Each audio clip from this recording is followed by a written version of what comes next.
नमस्कार, मी आशिष जाधव. आजच्या सवालमध्ये तुमचं स्वागत आहे. राज्यात शेतकऱ्यांच्या आत्महत्या वाढत्या आहेत. आत्महत्यांचा दर वाढता आहे. भाजप सरकारच्या गेल्या 2.5 वर्षांच्या काळात जवळपास 9,000हून अधिक शेतकऱ्यांनी आत्महत्या केलेल्या आहेत. कारणं वेगवेगळी आहेत, पण बहुतेक कारणं ही कर्जबाजारीपणाशी संबंधित आहेत. म्हणजे शेतकरी कर्जबाजारी झाला की तो आत्महत्या करतो, असं चित्र महाराष्ट्रातून देशभरात गेलेलं आहे. त्यातही जो कोरडवाहू शेतकरी आहे, ज्याची शेती ही निसर्गाच्या म्हणजे पावसावरती आहे, त्या शेतीचं काय आणि त्यासाठी सरकार काही करणार आहे की नाही, त्याहीपेक्षा जो शेतकरी पिचला जातोय, कोरडवाहू शेतकरी, त्याला वाचवण्यासाठी सरकार काही करतंय का, याकडे सर्वांचं लक्ष आहे. म्हणून कर्जमाफी द्या शेतकऱ्यांना अशी मागणी पुढे येते. पण सरकार म्हणतंय नाही, आम्ही कर्जमुक्ती देऊ.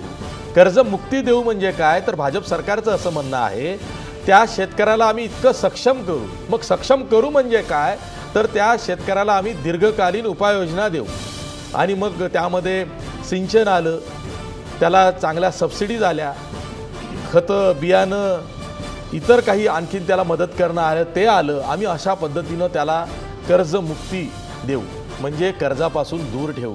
पण ते प्रयत्न खूप कमी आहेत आणि म्हणून मग अनेक अहवालांमधून हे पुढं आलं की त्या शेतकऱ्याला आधी तुम्ही कर्जमाफी द्या. याआधी जेव्हा कर्जमाफी दिली गेली त्याचा फायदा हा कोरडवाहू शेतकऱ्यांना झाला होता. त्याचे रिझल्ट्स हे यवतमाळ जिल्ह्यात आणि इतरत्र दिसले सुद्धा. म्हणून जो कोरडवाहू शेतकरी आहे, त्यातल्या त्यात 3 वर्ष जी दुष्काळाची महाराष्ट्रात होती, खास करून ती विदर्भ आणि मराठवाडा पट्ट्यातली होती गावं, जिथं 50 पैशांपेक्षा कमी आणेवारी आली, तिथल्या तरी लोकांना, तिथल्या तरी कोरडवाहू शेतकऱ्यांना तुम्ही कर्जमाफी द्या अशी मागणी काँग्रेस, राष्ट्रवादीकडून किंवा इतरही अनेक पक्षांकडून, सत्तेतला जो एक भागीदार पक्ष आहे शिवसेनेकडून झाली होती. पण भाजप सरकार ऐकत नाही आहे. आता भाजप सरकार चालढकल करत आहे अशी भावना ही सर्वसामान्य पक्षांच्या आमदारांची झालेली आहे. म्हणूनच कधी नव्हे ते विधानसभेत असं चित्र पाहायला मिळालं की कर्जमाफीच्या मुद्द्यावरती भाजपचे सुद्धा आमदार आता पुढे आलेले आहेत. आता तरी सरकार लक्ष देईल का, हा कळीचा मुद्दा आहे. याच विषयावरती आहे आपला आजचा सवाल. आपला आजचा सवाल बघा. शेतकऱ्यांच्या कर्जमाफीच्या मागणीवर भाजप सरकार चालढकल करतंय का, हे आपल्या चर्चेत काही महत्त्वाचे मुद्दे दडलेले आहेत, ज्यावर आपण चर्चा करणार आहोत. मुद्दा क्रमांक 1, भाजप सरकारच्या काळात म्हणजे गेल्या 2.5 वर्षात 9,000 शेतकऱ्यांच्या आत्महत्या होऊनही भाजप सरकार गप्प आहे का. मुद्दा क्रमांक 2, कर्जमुक्तीच्या नावाखाली शेतकऱ्यांच्या कर्जमाफीची मागणी रोखून धरली जाते का. मुद्दा क्रमांक 3, व्यापारी, दलाल आणि सरकारी यंत्रणेच्या चक्रव्यूहात शेतमालाचे भाव घसरत आहेत का. मुद्दा क्रमांक 4, शेवटचा मुद्दा, नोटबंदीचा फटका बसलेल्या कापूस, सोयाबीन, तूर, कांदा या पिकांना किंवा त्या पीक उत्पादक शेतकऱ्यांना ज्यांना फटका बसला त्यांना सरकारनं बोनस द्यावा का. हे होते चर्चेचे मुद्दे.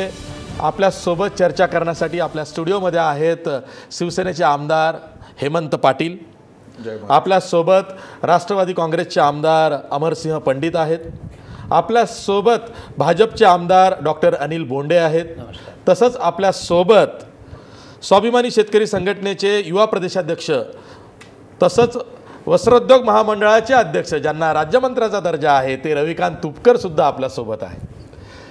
आपल्यासोबत या सर्व राजकीय पुढाऱ्यांबरोबर भांडण्यासाठी धडाडीचे पत्रकार, महाराष्ट्रातले दैनिक सकाळचे पत्रकार संजय मिस्किन सुद्धा आहेत.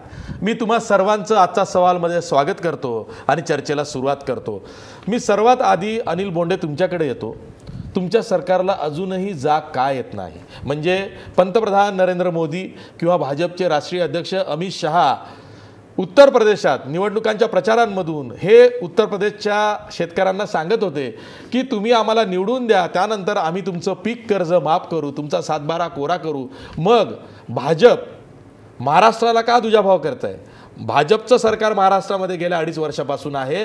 एवढी मागणी कर्जमाफीची झाली तरी सुद्धा त्या मागणीकडे सहानुभूतीपूर्वक सुद्धा भाजपचे नेते, मंत्री, मुख्यमंत्री बघत नाही आहेत असा अनुभव आज आलेला आहे.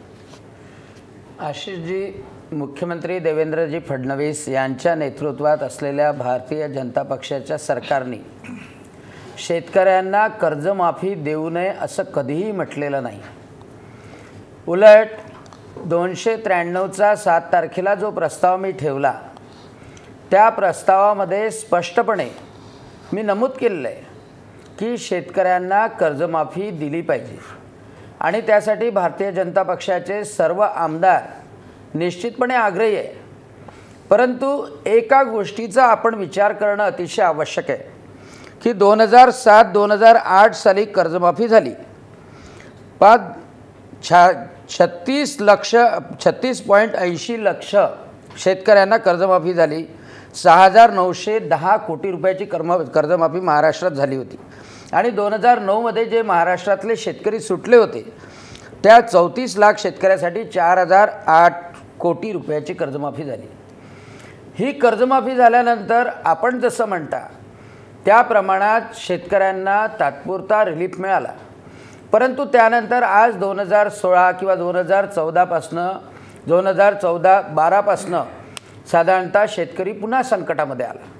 मग संकटामध्ये आल्यानंतर आज 2017मध्ये पुन्हा कर्जमाफी, खरं म्हणजे माफी हा शब्द शेतकऱ्यासाठी वापरू नये, कारण शेतकरी काही गुन्हेगार नाही आहे. त्यांनी कर्ज काढलं हा काही गुन्हा केला नाही. परंतु कर्जमाफी आपण म्हणू किंवा कर्जाचा परतावा सरकार करेल असं आपण म्हणू, तर ही कर्जमाफी करण्याची वारंवार वेळ या स्वाभिमानी शेतकऱ्यावर येऊ नये यासाठी दुर्दैवाने 2008पासून 2014पर्यंत कोणतीही उपाययोजना केल्या गेली नाही. शेतकऱ्याला काय पाहिजे? स्वामीनाथन आयोग जर आशिषजी आपण त्याचा अभ्यास केला तर ज्या क्रायटेरिया आपण म्हणतो की पाणी असलं पाहिजे, वीज असली पाहिजे, मजुरी असली पाहिजे, यांत्रिकीकरण असलं पाहिजे, शेतमालाचं विक्री व्यवस्थापन असलं पाहिजे आणि प्रक्रिया उद्योग असले पाहिजे. पण मुख्यमंत्री म्हणतात स्वामीनाथन आयोगाचा अहवाल आम्ही मान्य करणार नाही असं कुठे म्हटलेलं आहे मला सांगावं. उलट स्वामीनाथन आयोगाचं तुकड्या तुकड्यामध्ये जे काँग्रेस सरकारने लावण्याचा प्रयत्न केला होता, खरं म्हणजे जेव्हा 6वं वेतन आयोग लागलं त्यावेळेला स्वामीनाथन आयोगसुद्धा आला होता. 6वं वेतन आयोग लागून गेलं पण स्वामीनाथन आयोगाच्या शिफारशी मात्र त्यावेळेसच्या काँग्रेस सरकारने स्वीकारल्या नाही आणि तेच दुर्दैव आहे भारतातल्या शेतकऱ्यांचं.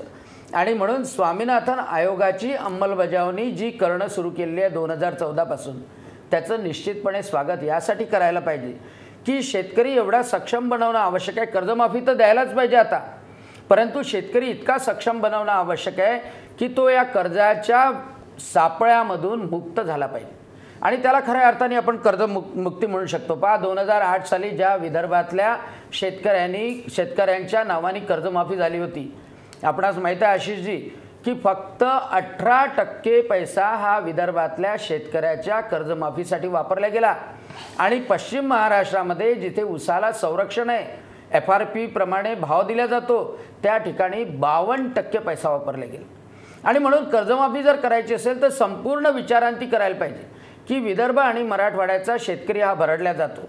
तुम्ही म्हणतात असा कोरडवाहू शेतकरी सातत्यानं संकटात असतो, तो कर्ज फेडत नाही, पण त्याच्या नावाने ओरडायचं आणि स्वतःच्या बँकांचा फायदा करून घ्यायचा, पतसंस्थांचा फायदा करून घ्यायचा. हे पहा मी रेकॉर्ड आणलेला आहे की मागच्या वेळेला 2008 साली जी कर्जमाफी झाली त्यामध्ये किती बँकांनी स्वतःचं उखळ पांढरं करून घेतलं होतं आणि उखळ पांढरं करून घेतलं. मोटरसायकलसाठी घेतलेलं कर्ज हे सुद्धा माफ केलं गेलं होतं आणि काही ठिकाणी तर 7-12वर कर्ज नव्हतं, परंतु ते कर्ज माफ करून घेतलं गेलं होतं. आणि म्हणून मी काल सांगितलं की कर्जमाफी करण्याची प्रक्रिया निश्चितपणे आता सुरू करणं आवश्यक आहे आणि त्या प्रक्रियेमध्ये ज्या 7-12वर कर्ज असेल, शेतीसाठी, क्रॉप लोनसाठी किंवा भूसुधारासाठी जे कर्ज असेल आणि जो शेतकरी खरोखर डिस्ट्रेस फार्मर आहे, म्हणजे ज्या एरियामध्ये डिस्ट्रेस जास्त आहे त्या एरियामध्ये प्राधान्यानं कर्जमाफी व्हायला पाहिजे. आणि नुसतं अल्पभूधारक म्हणून नाही, कारण विदर्भामध्ये अल्पभूधारक फार कमी लोक आहे. जमिनीच्या आधारावर मागची कर्जमाफी झाली, 1 एकर 2 एकर 5 एकर आपणाशी अनेक वेळा चर्चा केली आणि ती कर्जमाफी झाली. त्याच्यामुळं ऊसासाठी 3.5 लाखाचं कर्ज माफ झालं आणि आमच्या सोयाबीन आणि कापूसवाल्याचं 12,000 13,000 25,000 कर्ज माफ झालं. आणि म्हणून जी काही कर्जमाफी द्यायची असेल ती पैशाच्या स्वरूपात, म्हणजे रोख पैशाच्या स्वरूपात 1 लाखापर्यंत असेल, 1.5 लाखापर्यंत असेल, ती ठरवून एकराच्या वतीनं नाही कारण विदर्भातला शेतकरी 15 एकराचा जरी असला तर कोरडवाहू नाही असला नाही तर नाही तो नाही तेवढाच बोंडे साहेब, जेव्हा मला आठवत आहे काँग्रेस राष्ट्रवादीचे नेते त्यांनी काय मागणी केली होती की जिथं 3-4.5 वर्ष म्हणजे 3 वर्ष किमान शेवटचे 3 वर्ष दुष्काळ पडला, ज्या गावांमध्ये सलग 3 वर्ष मागची 50 पैशापेक्षा कमी आणेवारी आली, अशा गावांना तुम्ही कर्जमाफी द्या. म्हणजे मग त्यात कोरडवाहू आला असेल किंवा आला नाही, हे तेव्हा ती मागणी जर का मान्य झाली असती ना तर रॅशनल कर्जमाफी होऊ शकली असती. ही जी तुम्ही आता भीती व्यक्त करता की ऐका ना ऊस उत्पादक शेतकऱ्यालाही मिळेल, कोरडवाहूला मिळेल आणि त्यात फायदा ऊस उत्पादकाचा होईल, तर ते झालं नसतं. आशिषजी 18% फक्त पैसा हा विदर्भातल्या शेतकऱ्यांवर खर्च झाला, 12% पैसा मराठवाड्यातल्या शेतकऱ्यांवर आणि 52% पैसा हा. आणि तुम्हाला सांगतो की ते काँग्रेस राष्ट्रवादीच्या काळात झालं की नाही. तुम्ही रॅशनल कर्जमाफी करा ना, तुम्हाला कोणी अडवलंय? तेच सांगतोय तुम्ही रॅशनल करा. अहो तेच सांगतोय की रॅशनल भागल का? हा नाही नाही भागल का? आशिषजी नाही बोंडे साहेब ऐका ना, तुम्ही रॅशनल करा. रॅशनल करा बोलणं याला काय अर्थ आहे का? नाही नाही बोला अमरसिंह पंडित बोला. कर्जमुक्ती देण्याचं जे काही बोलायला लागलेत ना, काय करणार आहेत, काय पावलं उचलणार आहेत हे तर बोलावं ना. 293च्या प्रस्तावामध्ये मी मागणी त्यावरती येऊ, कारण ती विधिमंडळात चर्चा व्हायची आहे, आपण त्यावरही बोलू. कर्जमुक्ती आणि कर्जमाफी या 2 स्वतंत्र मुद्द्यांवरती आपण नंतर बोलू. पण अमरसिंह पंडित हे म्हणतायत की आमच्या काळात, आता 2.5 वर्ष झालं ना यांचा काळ, तुम्ही आता 2.5 वर्षा काळात तुम्हाला सगळं कळलेलं आहे, तुम्ही कर्जमाफी का देत नाही, कर्जमाफी का हवी? कुठे कर्जमाफी देणं हे अतिशय गरजेचं आहे. सातत्यानं 3 वर्षाचा दुष्काळ मराठवाड्यातल्या शेतकऱ्यांना भोगलेला आहे. आता सतत तुम्ही बोलत असताना, कर्जमाफीच्या मुद्द्यावर येत असताना 2007-8 ला काय झालेलं आहे आणि त्याच्यामुळे विदर्भात अन्याय झाला, मराठवाड्यात अन्याय झाला. मूळ मुद्द्यावर या की या दुष्काळात भरडाला चालणाऱ्या या शेतकऱ्याला तुम्ही कर्जमाफी देणार आहेत का? आणि देत असताना स्वामीनाथन आयोगाच्या संदर्भात तुम्ही जो काही उल्लेख केला जाहीरनाम्यामध्ये, त्या संदर्भातला अंमलबजावणी आपण कधी करणार आहे याच्यावर ते बोलत नाही. परत राहून फिरून येतात. आज माननीय अर्थमंत्री महोदय सभागृहात बोलत असताना बोलले की आम्हाला शेतकऱ्याचं उत्पन्न दुपटीनं वाढवायचंय, दुपटीनं. अहो ते आज तुरीचं उत्पन्न जिथं राज्यात तिपटीनं वाढलेलं आहे, तुरी रस्त्यावर पडलेल्या आहेत. एकट्या बीड जिल्ह्यात साधारण 1,35,000 क्विंटल तूर ही मार्केट कमिटीच्या आवारात आलेली आहे, परंतु तिचं मोजमाप का होत नाही ते एका क्षुल्लक कारणानं सांगण्यात येतं की बारदाना आमच्याकडे उपलब्ध नाहीये. अहो तुरीचा भाव 5,050 असताना बाहेर मार्केटला 4100 भाव आहे आणि कमाल 4100, किमान 3600. लोक तुमच्याकडे माफ होत नाहीयेत. किरायानं आणलेल्या गाड्यांचं किराय देत बसण्याच्या ऐवजी 4100, 3700, 3800, 4100 रुपये घेतात. आणि हे जे काही चाललेलं आहे हे या राज्यकर्त्यांना माहीत नाही म्हणता का? परत ते फिरून येतात तिथं शेतकऱ्याला कर्जमाफी नाही, कर्जमुक्ती द्यायची.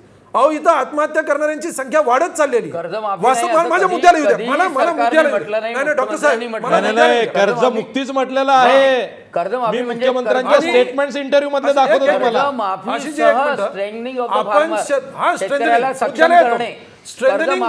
कर्जमाफी हा मुद्दा उत्तर प्रदेशच्या जाहीरनाम्यात जेव्हा भाजपने टाकला तेव्हापासून भाजपच्या तोंडी कर्जमाफी हा शब्द आला नाही. तर अलीकडचे 3 महिने सोडले तर या आधी कर्जमुक्ती, आम्ही कर्जमुक्ती करू, आम्ही दीर्घकालीन योजना करू. अरे तो मरतोय त्याला कोण वाचवणार? शेतकऱ्याचं एक मिनिट, शेतकऱ्याचं सक्षमीकरण करण्याच्या संदर्भात आता डॉक्टर बोंडे साहेब बोलले. काय करायला लागलात तुम्ही मराठवाड्यात? एकही सिंचनाचा प्रकल्प चालू नाहीये. साधन आणि सुविधाचा अभाव असल्या कारणानं मराठवाड्यातला शेतकरी भरण्यात चाललेला आहे. आमच्याकडे शाश्वत शेती एखादा जास्तीत जास्त 10 ते 15% शेती मराठवाड्यातली असेल की जी शाश्वत आहे. या वर्षी लावलेला ऊस पुढच्या वर्षी लावताच येईल अशी परिस्थिती 80 ते 90% मराठवाड्यात नाहीये. शाश्वत शेती नाही. आणि त्याच्यामुळे वारंवार सभागृहात हे विचारतात आम्हाला की काय करावं लागेल. सांगितलं आम्ही, अहो जलसंधारणाची कामं म्हणजे केवळ जलयुक्त शिवार पुरतं नाहीये. हे लहान प्रकल्प जे काय आहेत, हे लहान प्रकल्प आपण हाती घेणं अतिशय गरजेचं आहे. मराठवाड्यात एकही सिंचनाचा प्रकल्प सध्या काम चालू नाहीये. आता जे काही कामं चालू आहेत ते सगळे विदर्भातले काम चालू आहेत. तिथेही रखडलेली आहेत, हे वैदर्भीय फंड नाही आहेत. आणि मग काय करायला लागले? विदर्भात काम चालू नाही, शेतकऱ्याचं सक्षमीकरण करणार म्हणजे नेमकं काय करणार? एक तर आम्हाला पिण्याच्या पाण्यासाठीच आता आंदोलन करायची वेळ आलेली आहे. शेती बंद पडलेली आहे. 1 वर्ष शेती होती तर दुसऱ्या वर्षी शेती बंद होते.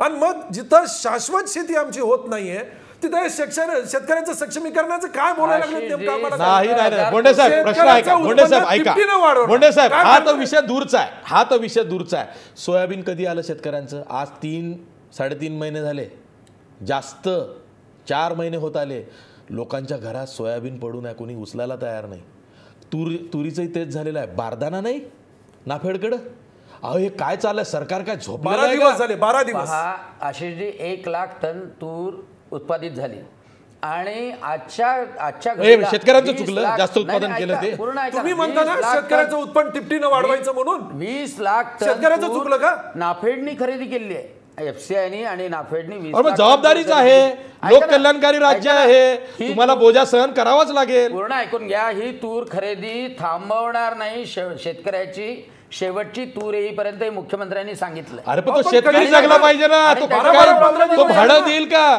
त्याच्या त्या गाडीचं किराय कुणी पहा, द्यायचा? साहेब, रोज नाही आता पहा यंत्रणेच्या अंमलबजावणीमध्ये जी सुधारणा करण्यात आलेली आहे हे सगळ्यांना माहिती हे सरकारचं प्लॅनिंग नाहीये सरकारची अंमलबजावणी नाहीये 12 दिवस बिचारे ते शेतकरी येऊन त्यांचा सगळा बारदाना सकट त्यांचा स्वतःचा बारदाना गाडी- आहे. त्याच्या गाडी- बारदाना आणि सकट तूर त्याच्यामध्ये घ्यायला काय होते अहो, किरायनी त्याच्यामध्ये- गाडी आणि हेच नाही काही ठिकाणी ऐका विदर्भामधली परिस्थिती 2च वाहन असे आहेत कुठलं मारुती आणि समथिंग ह्या 2च जातीचे तूर आम्ही घेऊ बाकीची घेणार नाही असं नाफेडचे अधिकारी सांगताय नाही मी सहमत म्हणजे आहे. काय तुम्ही त्या कारण कंपनीला की promote कोणती करता? तूर- नाही कोणती तूर असली ती चाळणी करून घेतल्या जाते आणि त्या तुरीच्या बद्दल प्रश्न नाही प्रश्न हा आहे की कृषी उत्पन्न बाजार समित्या सुद्धा सहकार्य करत नाही काय? मग काय त्या- करतो सरकार काय- तुमचं काय आहे? झालं ना? नाही कृषी सरकार उत्पन्न तुमचं आहे. अहो कृषी उत्पन्न बाजार कृषी समित्या उत्पन्न ज्या बाजार काँग्रेसच्या समित्या- सरकार नाही, झोपलेलं अमरावती आहे जिल्ह्यामध्ये- सरकार निवडणुकीत दंग राहिलं अमरावती सरकार जिल्ह्यामधल्या निवडणुकीतच कृषी काम उत्पन्न करत बाजार राहिलं समितीमध्ये अमरावती जिल्ह्यामधल्या काय कृषी बोलायला लागले उत्पन्न बाजार समितीमध्ये जी तूर आलेली आहे त्याच्यासाठी गोडाऊन उपलब्ध करून देणं तहसीलदारांनी गोडाऊन उपलब्ध करून दिले परंतु त्यामध्ये टोकन पद्धती सुरू करून शेतकऱ्याची तूर प्राधान्यानं घेणं हे कृषी उत्पन्न बाजार समितीच्या सभापतीचं काम असतं अरे नाही हो तिथे हे monitoring काय करणं बोलायला लागलेलं? सरकार अहो, तुमचं यांचा आहे. grader आहे. आणि- पणनचा grader अल्टिमेट आहे. अथॉरिटी मुख्यमंत्री आहेत एका दिवसात इकडची दुनिया तिकडे करू शकतात एक मिनिट परंतु सगळ्या याचा जर खोळंबा तूर करायचा जे आहे ना असला ग्रेडर कारण- पणनचा कारण असतो हो. मार्केट कमिटीचा काही संबंध नाही नाही तो करतोय नाही. परंतु जागा ठेवायला तसं कलेक्टिव्ह म्हणा ना तुम्ही.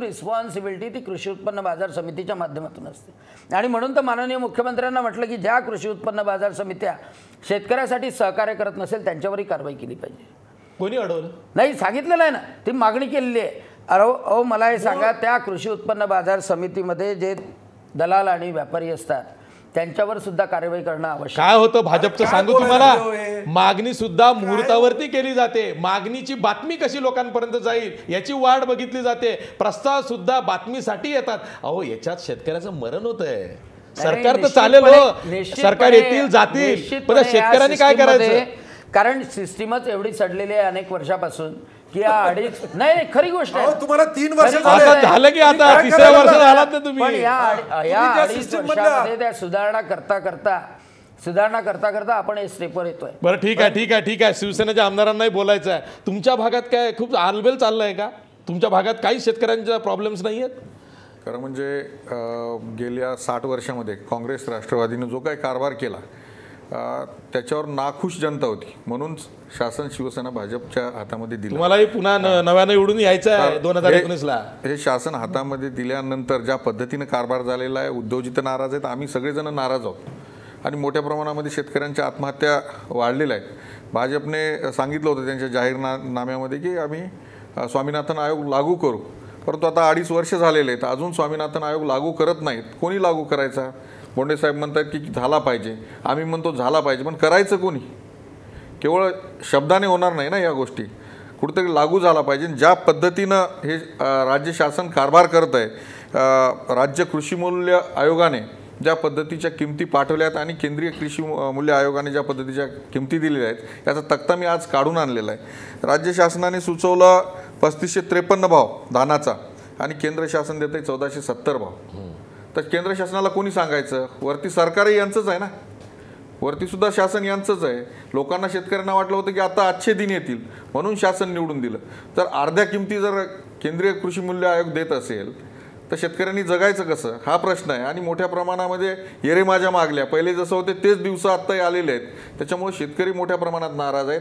आम्ही सर्व आमदार नाराज आहोत. त्याच्यामुळं आज सभागृहामध्ये सुद्धा वेलमध्ये शिवसेनेचे सर्व आमदार कृषी याची माफी तर झालीच पाहिजे, परंतु मुक्ती झाली पाहिजे. उद्धवजीने पहिल्यापासून सांगितलेलं आहे की मुक्ती झाली पाहिजे. शासनाला शेतकऱ्यांना कायमस्वरूपी परत त्याला कर्ज घ्यावं लागू नये अशी उद्धवजींची सुद्धा इच्छा आहे. नाही काय आहे, आता मराठवाड्यामध्ये सर्वाधिक आत्महत्या होत आहेत. म्हणजे विदर्भात कमी झाल्या आणि मराठवाड्यात वाढलेल्या, म्हणजे लोन पसरत चाललेलं आहे उलट्या दिशेनं. मला मूळ मुद्द्यावर यायचं आहे. मूळ शेतकऱ्यांना कर्जमाफी का देणं गरजेचं आहे? कारण 4 वर्षाचा सातत्याचा दुष्काळ याच्यामध्ये जो शेतकरी भरडत चाललेला आहे त्याच्यातनं वर येण्याची संधीच मिळत नाही. कधीतरी एकदा पाऊस येतो, एका वर्षाची शेती काहीतरी व्यवस्थित होती की दुसऱ्या साली परत एकदा काहीतरी वेगळंच चित्र निर्माण होतं. माझा मूळ मुद्दा सभागृहातही होता, इथंही आहे की शेतकऱ्यांना शाश्वत शेतीसाठी काही पावलं तुम्ही उचलणार आहात का मराठवाड्यातल्या?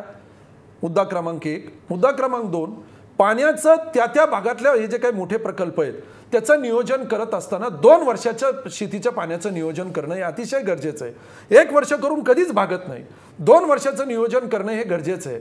आणि आता जे काही मराठवाड्यात आपण जे बोलतायत ना की सिंचनाच्या कामाच्या संदर्भात एकही काम चालू नाही. मोठे प्रकल्पाच्यासाठी आम्ही आग्रही नाही आहेत, परंतु लहान प्रकल्प जे काही होणं गरजेचं आहे ना.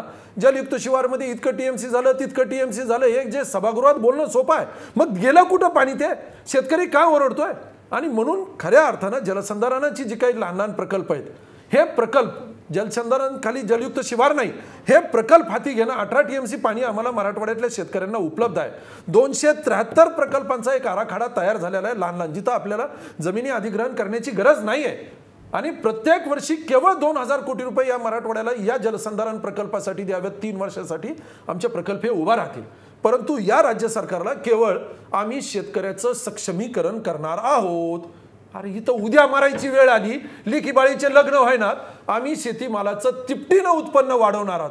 अहो तुरीचं उत्पन्न वाढलं ना. आणि आज मराठवाड्यात आमच्याकडे बीड जिल्ह्यात ऊस इतक्या मोठ्या प्रमाणात वाढत चाललेला आहे. एकट्या बीड जिल्ह्यात मला वाटतं आगामी काळ 17-18च्या हंगामामध्ये एकट्या बीड जिल्ह्यात साधारण 7 ते 8 लाख टन ऊस वाढलेला दिसत आहे. हे शेतीमालाचं उत्पन्न वाढलेलं नाहीये. तूर आज 1,35,000 क्विंटल ही बगर मापाची मार्केट कमिटीच्या आवारात आहे. हे वाढलेलं नाहीये. हे कुठून आलं? तुम्ही काहीतरी आपलं सांगत बसता की व्यापारी काय, केवळ आरोप करणं आणि यातनं संधी काढून पळून जाणं एवढंच भारतीय जनता पक्षाला माहिती आहे. ठीक आहे. आपल्यासोबत रविकांत तुपकर आहेत, शेतकरी स्वाभिमानी पक्षाचे. रविकांत तुपकर, तुम्ही ऐकताय चर्चा. तुम्हाला प्रश्न हाच विचारायचा आहे की तुम्ही सुद्धा आता वस्त्रोद्योग महामंडळाचे अध्यक्ष आहे. या सरकारचं एक काय होत आहे माहिती आहे का? तहान लागल्यावरती विहीर खोदायची आणि अंदाज येत नाही. मंत्र्यांना येत नाही, सरकारला येत नाही, आमदारांना येत नाही. आणि जेव्हा अंदाज येतो तेव्हा वेळ निघून जाते हातातून, अशी परिस्थिती निर्माण होते आहे. आता तेच झालेलं आहे.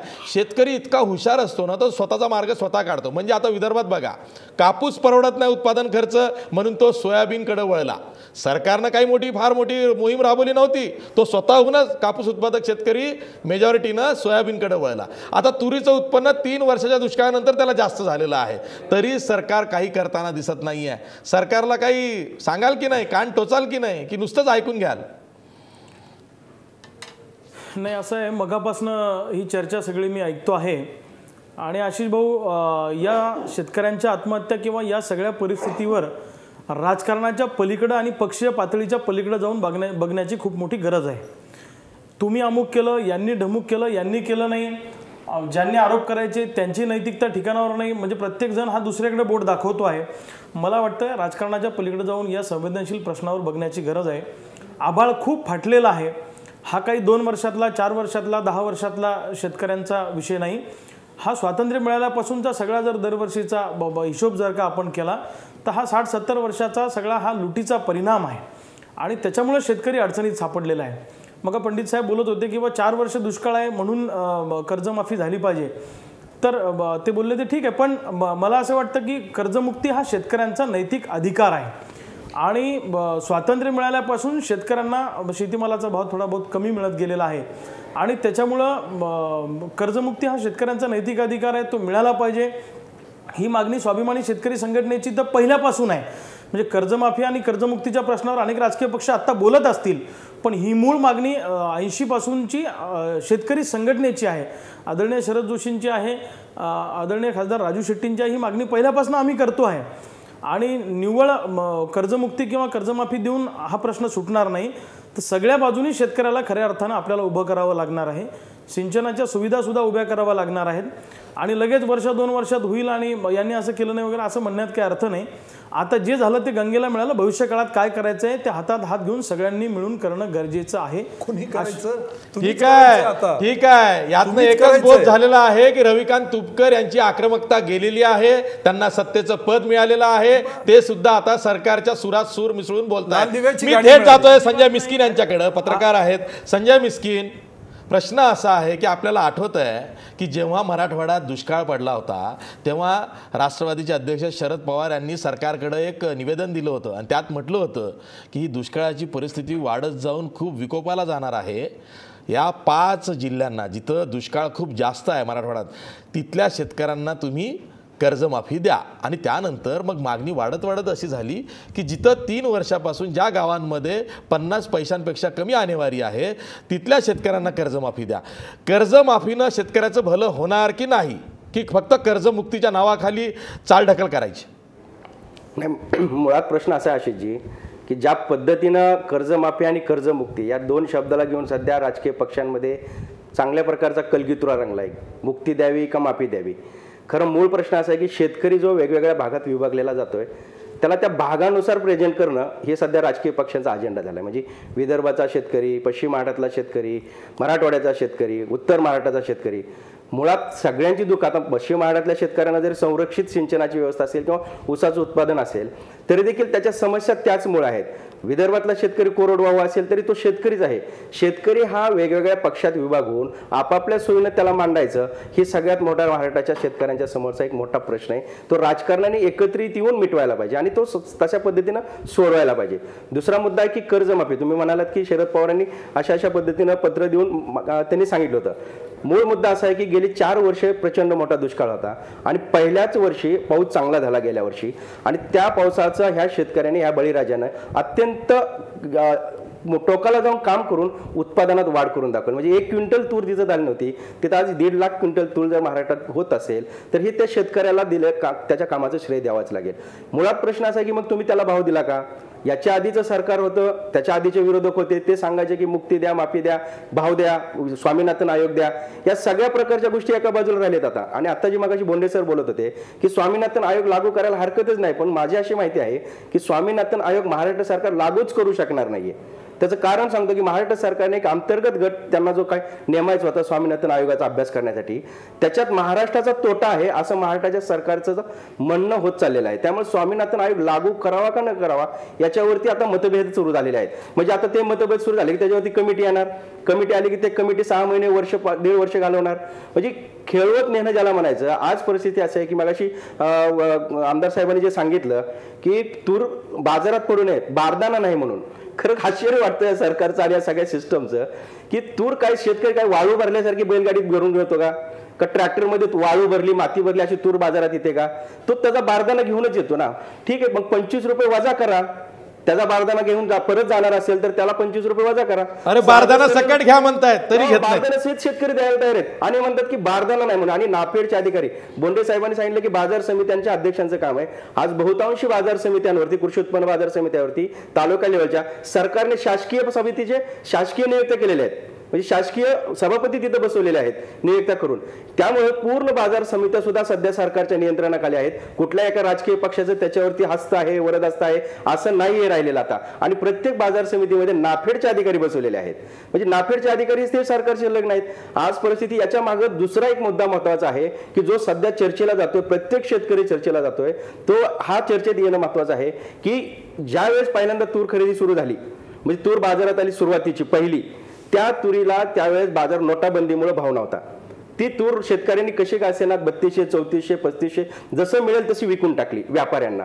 त्यावेळेस तूर खरेदी केंद्र सुरू नव्हती. अर्ध्याहून अधिक तूर शेतकऱ्यांनी आपल्या घरातली त्यावेळेस पैशाची गरज होती, 4 वर्षाचा दुष्काळ होता म्हणून विकून टाकली. आज परिस्थिती अशी की ती तूर गेली कुठं? व्यापाऱ्यांनी खरेदी केलेली तूर आज असं माझा आरोप आहे थेट, कारण बातम्या अशा येतात, माहिती अशा येतात की त्या व्यापाऱ्यांनी नाफेडच्या माध्यमातून बाजार समिती म्हणजे 5,050 रुपयांचा दर दिला जातो, तिकडे तूर वळवलेली आहे आणि त्याच्यामुळे ह्या रांगा दिसत आहेत. ह्या ज्या शेतकऱ्यांच्या रांगा दिसतात त्याचं मूळ कारण हे आहे व्यापाऱ्यांचं आणि बाजार समित्यांचं सेटलमेंट झालंय, अशा प्रकारचा एक मोठा आरोप होतोय. आणि ही लिंक तोडणं ही खरं सरकारची जबाबदारी, ही लोकप्रतिनिधीची जबाबदारी आणि या सगळ्या राजकीय पक्षांची जबाबदारी आहे. आज प्रत्येक गाडीला जरी नंबर दिला, टोकन दिलं, तरी तुम्हाला सांगतो शेतकरी जागेवर गाड्या सोडून घरी जाऊन बसेल, कारण बाजार समिती आवारात त्याला सुरक्षा आहे. परंतु परिस्थिती अशी 15-15 दिवस झाला आज तुरीच्या गाड्याचा नंबर येत नाही. ही मूळ आले. आणि कर्जमाफी जी आहे ना, कर्जमाफी होईल त्यावेळी, आता कर्जमाफी तर द्यावी लागणारच आहे, कारण 4 वर्षात भरडलेला शेतकरी आहे. त्यानंतर नोटाबंदीने त्याला आपण बघितलं नाशिक सारख्या भागात वगैरे कांदे रस्त्यावरती फेकून दिले आहेत लोकांनी, शेतकऱ्यांनी. त्याला कुठेतरी काहीतरी दिलासा दिला पाहिजे. आणि सगळ्यात मोठी धोक्याची घंटा ही दिलेली आहे की अल निनो हा सध्या सक्रिय झालेला आहे आणि अल निनो सक्रिय झाला तर त्याचा महाराष्ट्राच्या मान्सूनवरती परिणाम होतो. पुढच्या जूनमध्ये जर तो अल निनोचा परिणाम जर जाणवला तर महाराष्ट्रातल्या शेतकऱ्याच्या आत्महत्या त्रैराशिक गणितात वाढायला सुरू होतील. आधी विदर्भात होत्या, आज उस्मानाबाद सारख्या जिल्ह्यामध्ये सर्वाधिक आत्महत्या झाल्यात. उस्मानाबाद जरी दुष्काळी जिल्हा असला तरी तिथं कधी आत्महत्या झालेल्या नव्हत्या, परंतु गेल्या 2 वर्षापासून उस्मानाबाद जिल्ह्यात आत्महत्या वाढल्यात. एवढंच नाही तर नाशिक सारख्या 100% सिंचित 3-3 पाळ्या 4-4 पाळ्याचं 8 महिने 9 महिने सिंचन असलेल्या जिल्ह्यात सुद्धा आत्महत्या वाढायला लागल्यात. याचं कारण एक सिस्टम नाहीये, त्याला बाजारभावाला हमी नाहीये, त्या बाजारभावाची सुरक्षा नाहीये. एका बाजूला दुप्पट उत्पन्न वाढ. आता मगाशी सुधीर मुनगंटीवारांनी सांगितलं की आम्ही शाश्वत विकासासाठी प्रयत्न करतोय, आम्ही छोट्या छोट्या योजना करून प्रत्येक शेतकऱ्याला स्वतःच्या पायावरती कसा स्वयंपूर्ण होईल याच्यासाठी प्रयत्न करतोय. 2022 देशातल्या सरकारने ठरवलं की आम्ही 2022 मध्ये देशातल्या प्रत्येक शेतकऱ्याचं उत्पादन आम्ही दुपटीने वाढवणार आहोत. पण महाराष्ट्र सरकारने त्याच्या आधीच एक पाऊल ठेवलं आणि महाराष्ट्र सरकार तसं कायम केंद्राच्या अगोदर एक पाऊल टाकतच असते. 2021लाच आम्ही पूर्ण महाराष्ट्रात दुप्पट उत्पन्न करणार असं म्हणतात. परिस्थिती अशी आहे की तुम्ही जर त्याला पाणी दिलं, तुम्ही जर त्याला वीज दिली, शेतकऱ्याला फार काय नकोय, त्याला पाणी पाहिजे, त्याला वीज पाहिजे आणि त्याला बाजार भावातला हमी भाव पाहिजे. या 3 गोष्टी दिल्या तर शेतकरी त्याला काय मग सरकारच्या दारात याची गरज नाही. पण परिस्थिती झाली कशी की आता कर्जमाफी दिली तर पश्चिम महाराष्ट्रातल्या शेतकऱ्यांचं भलं होण्याच्या ऐवजी पश्चिम महाराष्ट्रातल्या पुढाऱ्यांचं भलं होईल. हा जो काही म्हणजे मानसिकता तयार झालेली आहे. विदर्भातल्या शेतकऱ्यांना 12% मिळतात, 18% मिळतात, मराठवाड्यात शेतकऱ्यांना कुठे 10% मिळेल. बँका कोणाच्या आहेत? त्या बँका शेतकऱ्यांच्याच आहेत ना. आज कर्ज जर बँकेतच जाणार आहे कर्ज, ते काय शेतकऱ्याच्या हातात जाणार नाही. कर्जमाफी देणं म्हणजे काय देणं?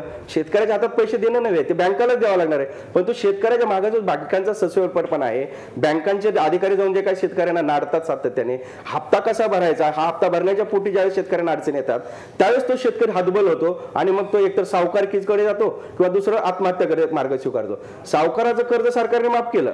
पहिल्या वर्षी आल्याबरोबर सावकारांचं कर्ज जे होतं ते देऊन टाकलं, सावकाराचं कर्ज माफ केलं. पण ह्या बँकांचं कर्ज माफ करायला मात्र तिथं राजकीय पडदा आहे, राजकीय अडचण आहे आणि त्यामुळं याच्यावरती तोडगा निघणं हे खूप अवघड दिसत असलं तरी जोपर्यंत त्याच्यातलं राजकारण बाजूला काढलं जात नाही, एक शेतकरी म्हणून सगळ्यांनी एकत्रितपणे विचार केला जात नाही, त्यावेळेस खऱ्या अर्थाने शेतकऱ्याला न्याय मिळेल आणि त्या दिशेने पावलं उचलली जातील.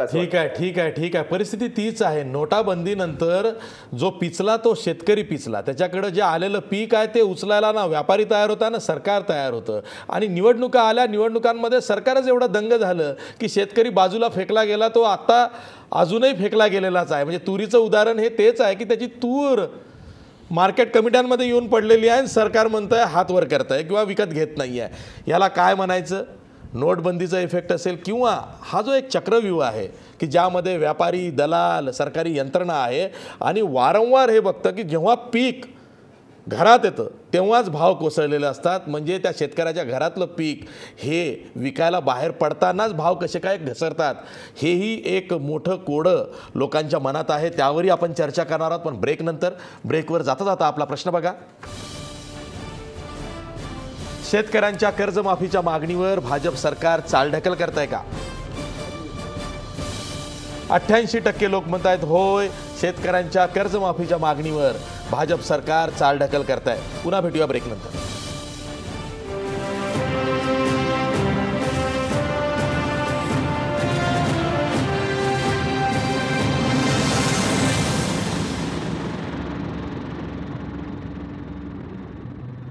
ब्रेकनंतर पुन्हा तुमचं स्वागत. डॉक्टर अनिल बोंडे, आपण राजकारण सोडू बाजूला, शेतकऱ्याच्या शेतमालाचा विचार करूया.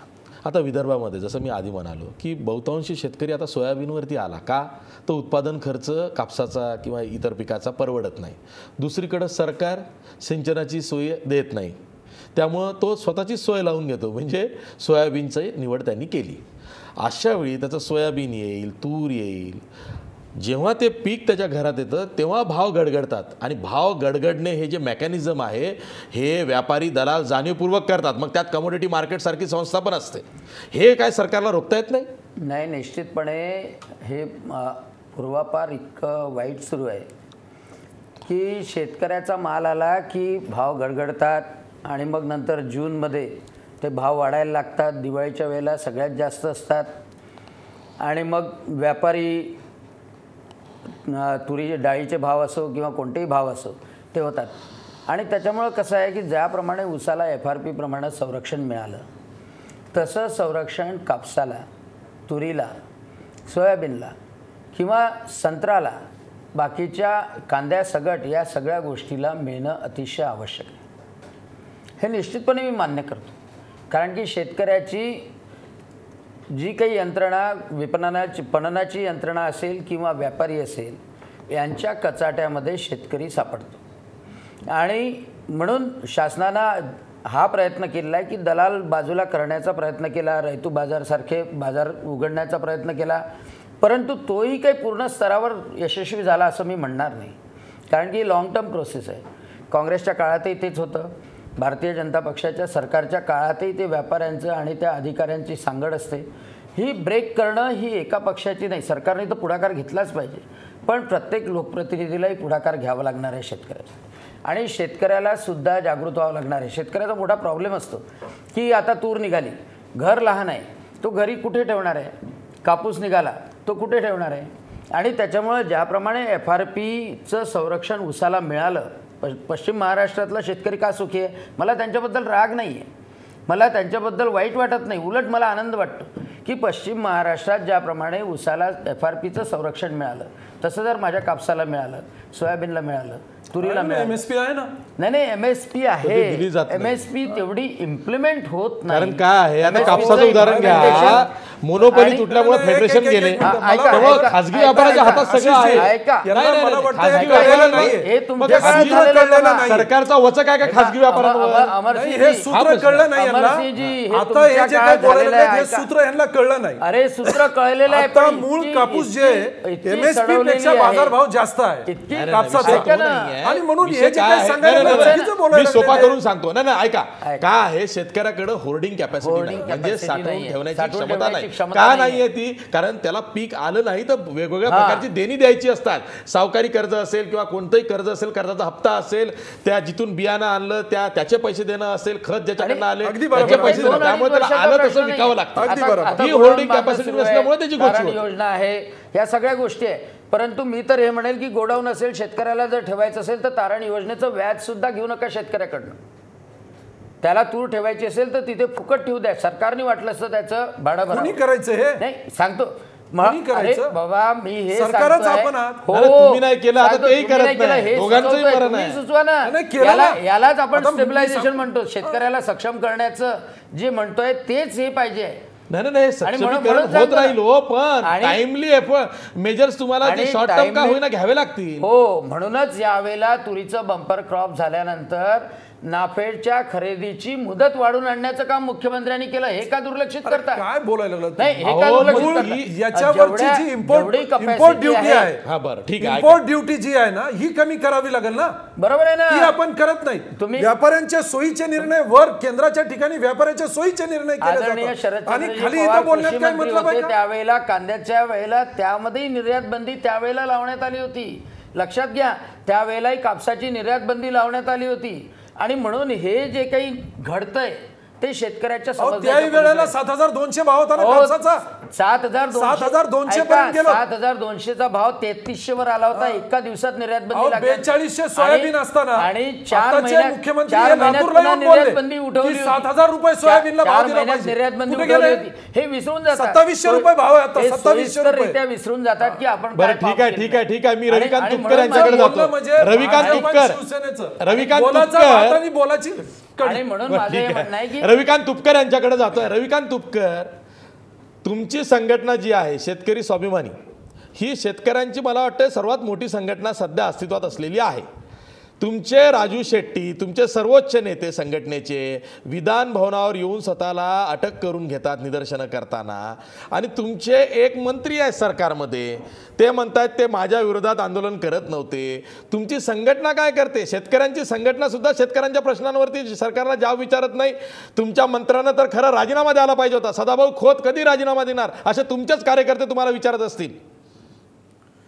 मुळामध्ये गेल्या 15 वर्ष काँग्रेस राष्ट्रवादीचं सरकार होतं आणि त्या सरकारच्या काळामध्ये प्रचंड भ्रष्टाचार वाढलेला होता. शेतकऱ्यांच्या आत्महत्या मोठ्या प्रमाणामध्ये झालेल्या होत्या आणि ते सरकार घालवण्यासाठी आम्ही भाजपच्या अलायन्समध्ये येऊन आम्ही त्या ठिकाणी युतीमध्ये गेलो. हे सरकार नव्याने बसवलं. हे सरकार आल्यावर आमची आंदोलनं थांबले, आमची आक्रमकता कमी झाली असं अजिबात नाही आहे. नाही तर या 2 वर्षातला तुम्ही क्राईम रेकॉर्ड काढा आणि आंदोलनात सगळ्यात जास्त गुन्हे कोणत्या पक्षाच्या किंवा कोणत्या संघटनेच्या कार्यकर्त्यांवर दाखल झाले, चळवळी कुणी सगळ्यात जास्त या काळामध्ये केल्या, याचा सुद्धा आलेख तपासला पाहिजे. नुसतं बोलण्याला असं उघडपणे ते इव्हेंट झाले, त्यातनं आउटकम का आलं, ते इव्हेंट झाले. आपण बोलले की राजू शेट्टींनी स्वतःला अटक करून घेतली नाही. स्वाभिमानी शेतकरी संघटनेचा मूळ पिंड हा चळवळ करणे आहे, सरकारमध्ये असंतोष मांडणे आहे. आणि तो असंतोष, शेतकऱ्यांचा असंतोष मांडण्याचं काम त्यांनी आंदोलनाच्या माध्यमातून स्वाभिमानी शेतकरी संघटनेनं केलेलं आहे.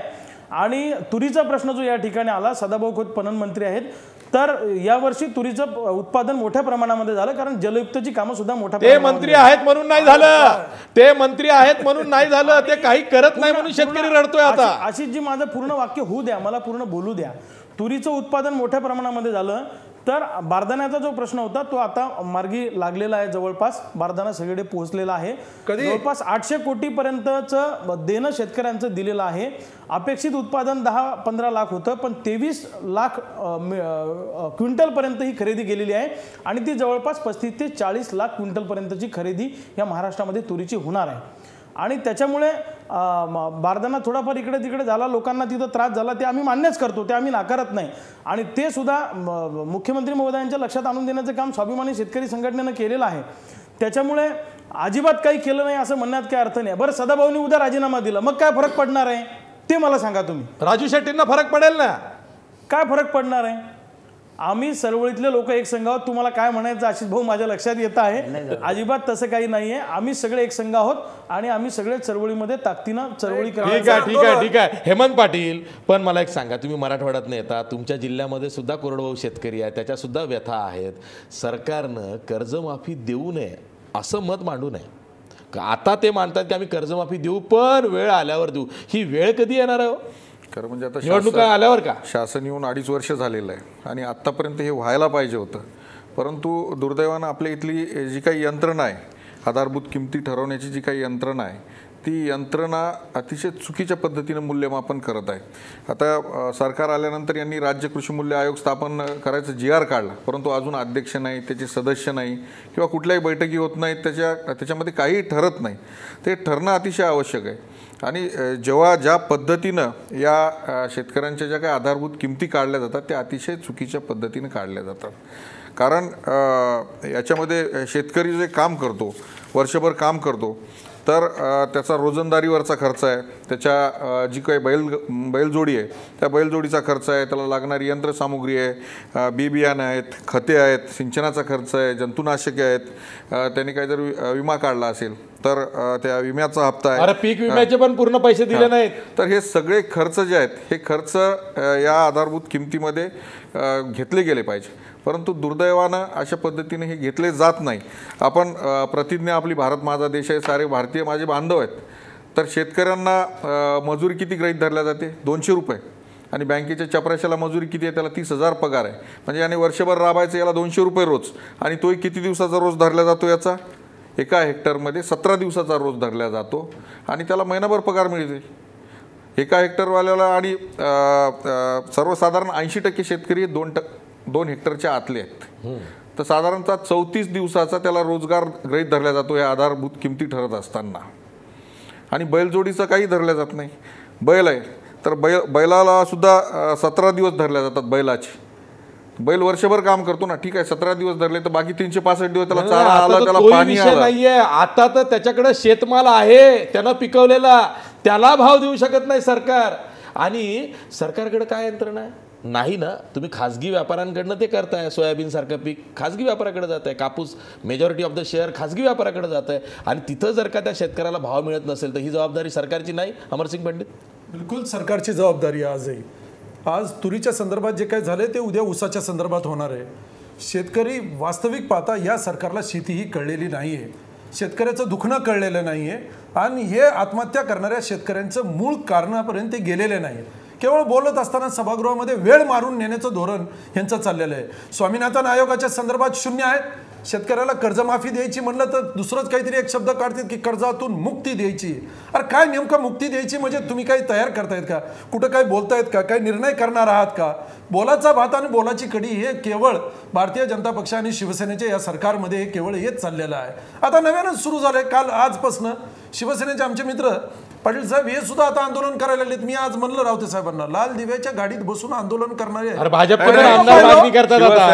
पहिलेपासून या आंदोलनामध्ये माननीय उद्धवजी गावागावामध्ये गेले, खेड्यामध्ये मराठवाड्यामध्ये सगळीकडे गेले. तुम्ही सरकारमध्ये आहेत तरी सुद्धा विरोधात आहेत सर्व शिवसेनेचे आमदार.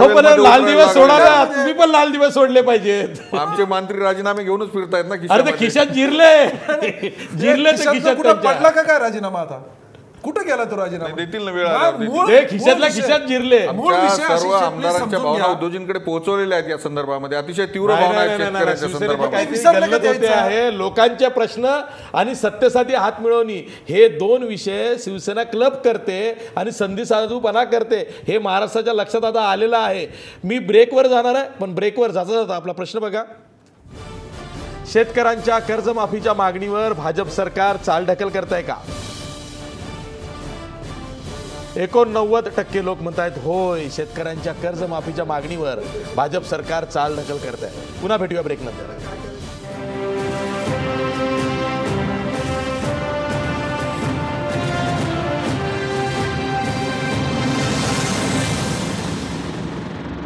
ब्रेक नंतर पुन्हा तुमचं स्वागत. मी थेट जातोय संजय मिस्किन यांच्याकडं. पत्रकार आहेत ते, त्यांचा अभ्यास आहे शेतीचा.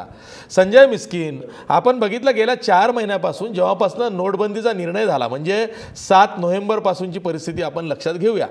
या नोटबंदीचा सर्वाधिक फटका हा ग्रामीण भागाला आणि त्यातल्या त्यात शेतकऱ्याला बसला. तोही कधी जास्त बसला जेव्हा त्याचं सोयाबीन असेल, कापूस असेल, हे कोरडवाहू शेतकऱ्याचं पीक हातात आल्यावर बसला. आता तूर आल्यावर असेल म्हणजे खाजगी व्यापाऱ्यांनी त्याला अक्षरशः दर देताना नागवलं. असा जो शेतकरी आहे ज्याचं पीक कापूस, सोयाबीन, तूर, कांदा ही जी पीक आहे, धान फॉर एक्झाम्पल, यांना मोदी सरकारनं खुश होऊन आता बोनस तरी द्यावा नोटबंदीचा फटका बसला म्हणून. नाही, खरं आहे. कारण खऱ्या अर्थाने गेल्या 4 वर्षात पहिल्यांदाच शेतकऱ्याच्या शेतात कुठंतरी पीक आलं होतं आणि ते चांगल्या पद्धतीने आलं होतं, समाधानकारक होतं. शेतकऱ्याला 4 वर्षाची जी काही देणी पाणी असतील ती देण्याची आता खरी संधी उपलब्ध झाली होती. परंतु त्या मधल्या काळात नोटबंदीनंतर मात्र सगळं मार्केट ठप्प होतं. म्हणजे लासलगावचं कांदा मार्केट बघितलं असेल आपण, इतर सांगलीला असेल, कोल्हापूरला असेल, इव्हन APMC सुद्धा मुंबईच्या मार्केटमध्ये सगळं व्यवहार ठप्प झाले होते. कारण व्यापाऱ्यांकडे पैसे नव्हते आणि शेतकऱ्यांकडे माल होता. अशा वेळेस घालून पाडून जे भाव दिले ते घालून पाडून दिलेले भाव याच्यात शेतकऱ्याचा तोटा झाला. म्हणजे लागवडीचा देखील खर्च निघालेला नाही. म्हणजे ज्या पद्धतीने ह्या वर्षी आलं तर अशा परिस्थितीमध्ये किमान आत्ता सरकारने कर्जमुक्ती करायची त्यावेळेस करते आणि कर्जमुक्ती करायची असेल तर ते सरकार त्यांच्या सोयीनुसार करणार आहे. की आता हे पक्ष मागणी करतायत किंवा आता पक्ष पायऱ्यावर बसून आंदोलन करतायत किंवा सभागृहामध्ये गोंधळ घालतायत याच्यावरती सरकार काही दबावाला बळी पडून कर्जमाफी करेल असं दिसत नाही. आणि निवडणुकाही नाही येत ना आता. म्हणजे कर्जमाफी करणार तर कधी करणार तर त्यांच्या सोयीनुसार करणार आहे सरकार. पण दरम्यानच्या काळामध्ये किमान कर्जावरचं व्याज तरी माफ करायची संधी आहे. कर्जावरचं जे व्याज आहे ते तरी माफ करण्याची संधी आहे. केंद्र सरकारने त्याच्यामध्ये वाटा उचलावा, राज्य सरकारने त्याच्यामध्ये वाटा उचलावा आणि ते माफ करावं. दुसरी गोष्ट मला मागास आता सांगायची की आता जी चर्चा चालू होती की अजिबात साठवणुकीला गोडवणं नाहीत वगैरे वगैरे. खरं तर अशी जी तुमच्या चॅनलच्या माध्यमातून एक मोहीम खरं सुरुवात केली पाहिजे. इथं बसलेले सगळे लोकप्रतिनिधी आहेत, आमदार आहेत, की तुम्ही ज्या पद्धतीनं आमदाराचा विकास निधी सभागृहावरती, समाज मंदिरावरती खर्च करता, तो आता इथून पुढे किमान एवढं सगळं समोर असताना प्रत्येक गावामध्ये एक गोडवान बांधलं जाईल त्या आमदार निधीतून विकास विकास निधीतून, आणि ते सगळ्या शेतकऱ्यांसाठीच असेल. सगळ्या शेतकरी त्याची निगा राखतील, सगळे शेतकरी त्याच्यामध्ये आपला माल ठेवतील. ते जर संरक्षित सुरक्षा व्यवस्था जर अशी झाली, त्याला धान्यासाठी एसी गोडाऊन होतील, म्हणजे वेअर हाऊसेस ज्याला म्हणतो आपण, अशा पद्धतीने संजय होर्डिंग कॅपॅसिटी शेतकऱ्याची नाही म्हणजे काय, त्याची साठवणूक क्षमता कशात नसते. कारण त्याचं जे पीक येतं ना, ते पीक त्याला विकावंच लागतं व्यापाराला किंवा कुठेतरी, कारण त्याला देणी द्यायची असतात लवकर. तो तितका सक्षम नाहीये. म्हणजे एखाद्याकडनं समजा हे बियाणं घेतलं असेल, खत घेतलं असेल, त्याचे पैसे द्यावे लागतात. काही लोकांची देणी घेतली असेल ती द्यायची असतात. कर्ज काढलं असेल ते फेडायचं असते, हप्ते फेडायचे. ही जी होल्डिंग कॅपॅसिटी त्याची असते ना, ती संपलेली आहे. ज्यावेळेस बाजारामध्ये भाव पडलेले असतात त्यावेळेस जर त्याला वाटलं की बाबा माझा माल ठेवायचा आहे, तर अशी एक व्यवस्था होऊन जाईल चांगल्या पद्धतीने. दुसरी महत्वाची गोष्ट, मगाशी एक मुद्दा राहिला की मराठवाड्याचा आणि विदर्भाचा आणि पश्चिम महाराष्ट्राचा हा जो विषय चालू होता, आणखीन एक महत्वाचा मुद्दा पुढे यायला पाहिजे की जर शाश्वत विकास करायचा असेल, आता जलयुक्त शिवार चालू आहे, त्यानंतर काय सूक्ष्म सिंचनाच्या योजना चालू आहेत, ठिबकला आता प्राधान्याने, आता आजचाच विषय कॅबिनेटमध्ये झालेला आहे तो, की प्राधान्याने एक आता कंपल्सरी ठिबकवरती न्यायचं कसं, याच्यावरती विचार झाला. चांगल्या गोष्टी आहेत, चांगल्या गोष्टी होत आहेत. परंतु 600 हेक्टर पर्यंतचे जे काही तलाव आहेत, 600 हेक्टर पर्यंत जे पाणलोट विकासाचे आहेत, ते प्रकरण गेल्या 4-5 वर्षापासून राज्यपालांच्या दरबारी पडलेलं आहे. आणि हे अमरसिंग पंडितांना चांगल्या प्रकारे माहिती असेल की 78 प्रकारचे हे 600 हेक्टरच्या आतले प्रकल्प फक्त मराठवाड्यात आहेत, 78 ते 80. आणि याच्यावरती त्यावेळेच्या सरकारने राज्यपालांना विनंती पण केलेली होती. दरम्यानच्या काळात निवडणुका झाल्या, 2.5 वर्षामध्ये याच्याकडे कुणीही बघितलेलं नाही. 2.5 वर्षामध्ये हा विषय कुठेही अजून उपस्थित झालेला नाहीये. हा जर झाला तर चांगल्या प्रकारचे छोटे छोटे मराठवाड्यातले 78 तलाव प्रकल्प पूर्ण होतील. आणि या सगळ्या विषयावरती जोर देऊन हा जर मार्गी लागला तर पाण्याचं शाश्वत सिंचनाचे स्रोत निर्माण होतील, पाणलोट विकासाची कामं होतील. ह्या सगळ्या गोष्टी करणं अपेक्षित आहे. परंतु कर्जमुक्ती, कर्जमाफी, मग सभागृहात आंदोलन केलं किंवा बाहेर केलं, या पक्षाने केलं त्या पक्षाने केलं, सरकारमध्ये आता स्वाभिमानी शेतकरी असताना आंदोलन करते, ह्या सगळ्या चक्रव्यूहामध्ये एक वेगळ्या चर्चा होतील. त्याच चर्चा सातत्याने चालत राहतील आणि मूळ मुद्दे जे आहेत ते मूळ मुद्दे बाजूला पडतील. डॉक्टर अनिल बोंडे, आता कर्जमाफीच्या मुद्द्यावरती सर्व पक्षीय आमदारांचं एकमत आहे. शिवसेना आणि भाजपच्या आमदारांनी मागणी केलेली आहे की शेतकऱ्यांची कर्जमाफी झाली पाहिजे. आता तुम्ही सुद्धा कर्जमुक्ती हा शब्द थोडा बाजूला ठेवलेला आहे, बरोबर? नाही आशिषजी, मी कॅटेगरिकली आता स्पष्टपणे सांगू इच्छितो की शेतकऱ्याची कर्जमाफी ही निश्चितपणे झाली पाहिजे. परंतु ती कर्जमाफी करण्यासाठी 2008मध्ये ज्या चुका झाल्या तशा होता कामा नये, म्हणून त्याची प्रक्रियासुद्धा सुरू झाली पाहिजे. घाईघाईत कर्जमाफी होता कामा नये. दुसरी महत्त्वाची गोष्ट की कर्जमाफी झाल्यानंतर 2008 नंतर 2014पर्यंत शेतकऱ्याला सक्षम करण्यासाठी पावलं उचलल्या गेली नाही. ती 2.5 वर्षात उचलल्या गेली. ती पावलं अजून वेगानं टाकायला पाहिजे. म्हणजे यावेळेला कर्जमाफी झाल्यानंतर पुढच्या काळामध्ये शेतकरी सक्षम होईल आणि स्वतःच्या पायावर उभे राहील. ज्यामध्ये मी सगळ्या गोष्टी आजही आमचं सरकार असताना ज्या पणांमध्ये त्रुटी असतील किंवा विक्री व्यवस्थापनामध्ये त्रुटी असतील किंवा आज स्टेबिलिटी फंड जो आपण म्हणतो आहे की MSP जर 1 असेल आणि त्याच्यापेक्षा भाव कमी असेल तर शेतकऱ्याला वाढीव पैसे देता येईल का, हे स्वामीनाथन आयोगाने सांगितलं आहे. आणि त्याच्यामुळे तो स्टेबिलिटी कॉर्पस असायला पाहिजे. ते या सगळ्या गोष्टीवर शेतकऱ्याला स्टेबल करण्यासाठी विचार करणं आजच्या घडीला आवश्यक आहे शेतकऱ्याला वाचवण्याकरता. अमरसिंग पंडित, हमी भावापेक्षा कमी दर ज्या शेतकऱ्याला आता गेल्या 4 महिन्यात मिळाला आणि म्हणून त्याला तो वजा करून बोनस द्यायला नको. सोयाबीनचे 200 रुपये ज्या शेतकऱ्यांना आपण त्यांचं संकलन केलेलं आहे आणि मागणी न करता, यांनी मागणी केली नाही तरी सोयाबीनचे 200 रुपये प्रति क्विंटल प्रमाणे मुख्यमंत्र्यांनी दिले. नाही मिळाले. नाही, चुकीचं आहे. नाही, पण हे केवळ यांच्या घोषणा ज्या नाही, केवळ कागदावर. हा 4 महिन्याचा ज्या शेतकऱ्यांना बसला त्यांना बोनस द्यायला पाहिजे की नाही? बिलकुल 100% सरकारने या संदर्भातला निर्णय करणं गरजेचं आहे. कापूस उत्पादक, सोयाबीन उत्पादक यांना बोनस देणं गरजेचं आहे. आणि म्हणूनच सांगतो की स्वामीनाथन आयोगाने सांगितलं की स्टेबिलिटी फंड, स्टेबिलिटी कॉर्पस हा असला पाहिजे. पहिलं पाऊल सोयाबीनला 200 रुपये क्विंटल,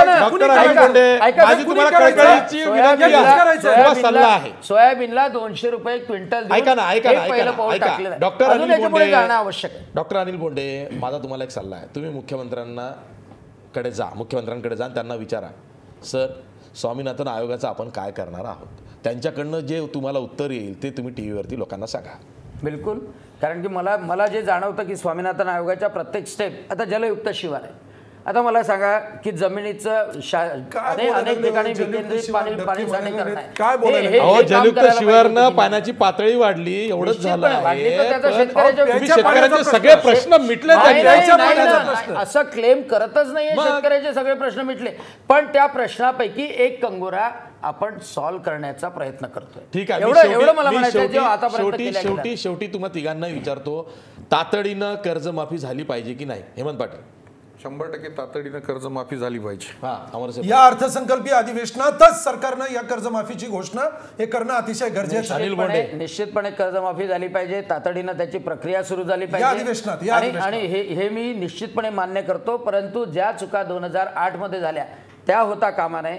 सगळ्या पात्र शेतकऱ्यांना कर्जमाफी झाली पाहिजे. नाही, ठीक आहे, शेतकऱ्यांना कर्जमाफी दिली गेली पाहिजे. कारण जो शेतकरी पिचला गेलेला आहे त्याला वर उचलायचं असेल, त्याला उभारी द्यायची असेल तर कर्जमाफी ही दिली गेली पाहिजे. उगीच कर्जमाफी न देता आम्ही कर्जमुक्ती करतो आणि त्यांना लॉंग टर्म उपाययोजना करून त्यांना आम्ही त्यांचा उद्धार करतो वगैरे असं सरकारनं बोलू नये. कर्जमाफी हा सुद्धा एक पर्याय आहे, त्याच्यावरही सरकारनं विचार करावा, असाच अर्थ या चर्चेतून पुढे येतोय. मी आज इथंच थांबतो. जाता आपला प्रश्न बघा. शेतकऱ्यांच्या कर्जमाफीच्या मागणीवर भाजप सरकार चालढकल करतंय का? 90% लोक म्हणतायत होय, शेतकऱ्यांच्या कर्जमाफीच्या मागणीवर भाजप सरकार चालढकल करतंय. आज इथंच थांबूया. पहा फक्त महाराष्ट्रवर.